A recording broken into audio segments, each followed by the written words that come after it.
Hey everyone, this is my wrist slash forearm movements hypertrophy tier list. Now, this tier list is going to be based off of how much muscle I think these movements will build you into your forearms. Give you that nice full aesthetic look and even the striated look, you know, when you're nice and lean down. So yeah, let's hop right into it. First is the wrist slash forearm flexion with the full finger extension at the bottom.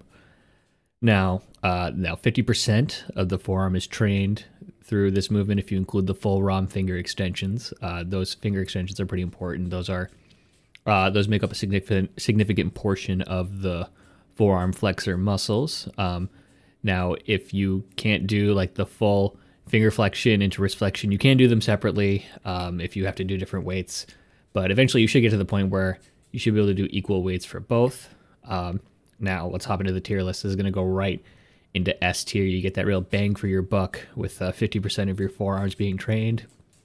No other forearm movement really trains as much muscle as this one does, so be sure to not skip it, especially if you want that full forearm sort of look. Don't rely on just, you know, grip from deadlift, grip from rows. You do need some dedicated forearm work if you want that big muscle pop towards the elbow. So yeah, don't skip out on these. Next is we're going to go into the wrist extension. Now, if 50% of the muscles are trained through forearm flexion, another 30% are trained through wrist slash forearm extension. Now, the key movement here is to really get those knuckles to the sky. Now, if you're going to be doing them on a table, and I recommend doing the flexion and the extension on the tables because you can really stretch it out. Make sure you just focus that more stretched part of the motion where the wrist is really extended. I'm going to throw this one right into A tier. Yeah, another big bang for your buck kind of movement. Doesn't deserve S tier like flexion does. That's kind of the king of forearm movement. If you just wanted to do flexion, that's totally fine. If you just want to do forearm flexion and extension, get 80% of your forearm growth.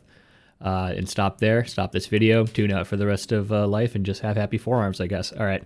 For the weirdos who are staying around and they really want those juiced, striated forearm muscles, we're going to get into a pronation, wrist pronation, where you start with your palm up and with your palm down. Now, when I do these sort of uneven dumbbell wrist pronation movements, I start with my wrist fully supinated, and then I kind of go halfway.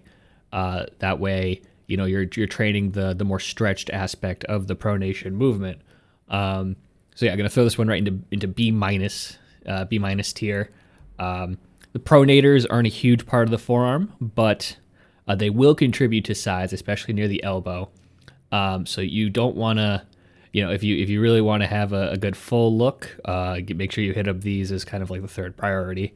Now here we get the real drop off. Now we're going to be going into what is known as wrist radial deviation or wrist medial abduction. Either is correct, but I like to call these ones just sword raises. I like to imagine I'm holding a really heavy sword, you know, something particularly heavy, and I'm just trying to raise it up as if I'm, you know, pointing the tip up to the sky. I do these on like the edge of my knee, and I kind of try to hold it down with my other arm. That way you don't, you know, sort of fall off. You could probably do these on a table as well, but with the uneven dumbbells, I just kind of like to do them in my office in a chair, nice and easy. You don't have to have any sort of other equipment than the uneven dumbbells. So yeah, I'm going to throw those sword raises right into C tier. It trains tiny pollicis muscles that are not trained via extension, but it's still a good muscles to work on. Get those nice striated look. All right, next is the wrist supination, where you start with your palm down and with your palm up. And again, like with the pronation, I'm starting in the supinated movements. I'm starting at full pronation and then trying to go halfway into supination and really work that extended part of the movement. Now, you could do uneven dumbbell movements, or you could just, you know, do sort of supination style curls like you can see me doing here, where at the full eccentric part of the movement, my wrist is down, and then halfway up, I kind of go into like not full supination, but you know, yeah, my wrist is fully pronated at the bottom, and then kind of hammer curl at the top. So the sort of the supination movement, going to put it into C minus. You don't really have to train them necessarily through the forearm movements. If you do these sort of supination / hammer style curls, you probably just skip right over it. But I like to do them a little bit to complement this. One last thing to cover is the biceps. They're a supinator, so yeah, they're going to be very heavily involved in this movement. So not necessarily a total forearm builder. All right, last place, we're going to look at wrist medial adduction, otherwise known as ulnar deviation. Now, all the muscles trained by this are also trained by wrist flexion, so you could probably skip this one entirely and just throw on another set of extension if you want. However, if you are a total forearm weirdo like me, you want to hit up these maybe once or twice, so that some other parts of the extensors can maybe rest. I don't know, that could work out in some mathematical way. All right, here's the full tier list, guys. I'm gonna put the ulnar deviation / wrist medial adduction into the D tier. And yeah, that's the full list. Thanks for sticking around this long. Thanks for loving the forearms. And hey, don't skip them. Don't rely on just, your grip. Gotta need direct movement.